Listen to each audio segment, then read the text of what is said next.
Bonjour à tous et bienvenue dans cette vidéo tuto qui traite de la gestion du personnel sur Gleam.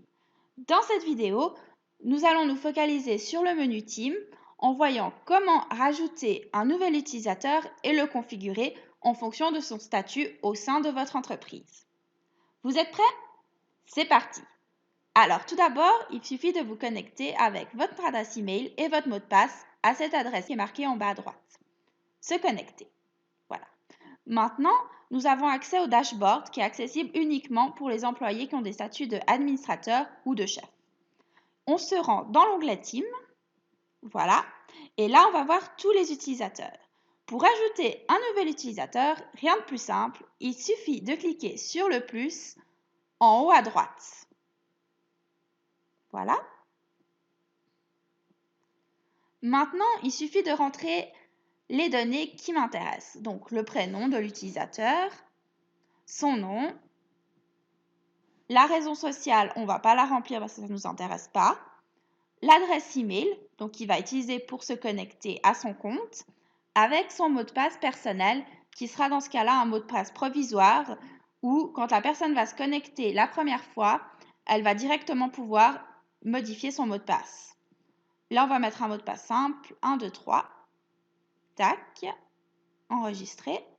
On voit qu'il y a une erreur. Pourquoi? Il faut au minimum 8 caractères. Donc faites attention à ça quand vous faites un mot de passe provisoire, de bien mettre 8 caractères au minimum. Donc on va changer. Et si tout d'un coup votre utilisateur oublie le mot de passe, vous pouvez aussi le modifier sur certaines interfaces en saisissant de nouveau un nouveau mot de passe et en l'enregistrant.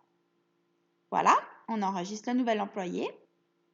Là, l'utilisateur n'est pas encore visible. Il suffit juste de rafraîchir la page du navigateur et là, il apparaît. Donc, Anaïs Rami, c'est le nouvel utilisateur qu'on vient de rajouter. On peut le modifier et supprimer. Comme vous pouvez le remarquer dans cette interface Team, on a plusieurs données avec des colonnes différentes. Donc, tout d'abord, l'identifiant de l'utilisateur, son nom, prénom, son adresse email et enfin son statut qui peut être chef ou administrateur. Donc pour l'activer et le désactiver, tout simplement cliquez dessus. En vert, c'est actif, en rouge, c'est pas actif. Pour le chef, deux options, l'option saisie et consultation. On peut choisir les deux ou un des deux. Le chef peut donc saisir et ou consulter des tâches d'autres utilisateurs depuis son interface de saisie. Je vais vous montrer ça en se connectant via son interface. On atterrit sur son dashboard et maintenant, cliquez en haut à droite pour accéder à son interface de saisie. Là, on voit qu'on a le compte administratif et maintenant on peut choisir des comptes d'autres employés pour saisir pour eux.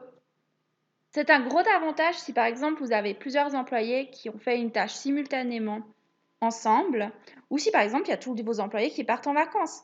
Vous le saisissez une seule fois et ça s'applique pour tous les employés. Pas besoin de le saisir plusieurs fois. Là maintenant je vais juste saisir rapidement. Voilà, on a la confirmation.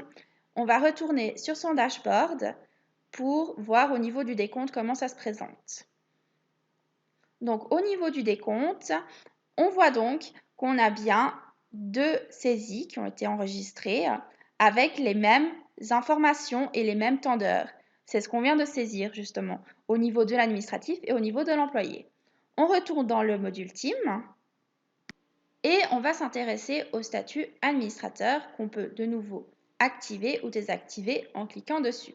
Donc pour rappel, vert égale actif, rouge égale non actif. Qu'est-ce que c'est que ce statut administrateur? Un administrateur aura les mêmes accès au niveau du chef, sauf au niveau de la saisie. C'est-à-dire qu'il pourra saisir le temps de travail pour lui seul uniquement et pas pour d'autres collaborateurs. Par contre, il aura toujours accès à son interface de saisie personnelle et au dashboard. Maintenant, prenons l'exemple de Sylvie Rochat, qui est dans ce cas-là ni chef ni administratrice. Alors, elle est considérée comme employée et donc, quand elle va se connecter, elle ne va pas pouvoir accéder à cette interface dashboard, mais va directement accéder uniquement à son interface de saisie du temps de travail. Voilà, nous arrivons à la fin de ce tutoriel.